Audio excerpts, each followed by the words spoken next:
Hi guys, I'm James and welcome to the channel. And today we're going to talk about a Mini R56 aerial replacement because mine looks like this. Let's get to it.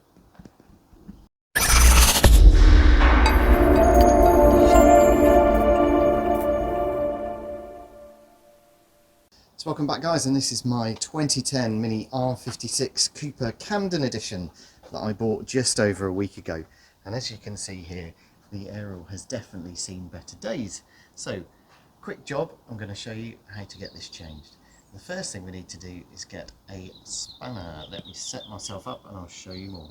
So with our 8mm spanner, what we can do is undo this little nut to the bottom. Now obviously mine has lost all of this rubber protective stuff.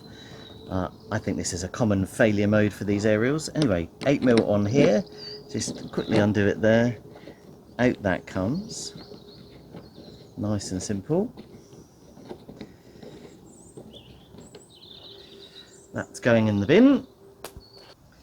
And then here's my new aerial that I bought direct from BMW. A lot of people have fit stubbies at this point, but I'm an OEM guy. I like to keep things original.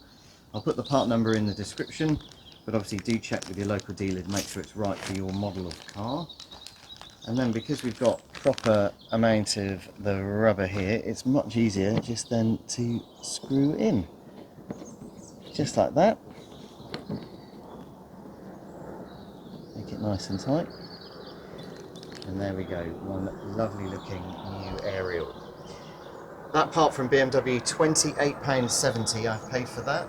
You can get much cheaper options, but as I say, I'm a direct from the manufacturer parts kind of guy.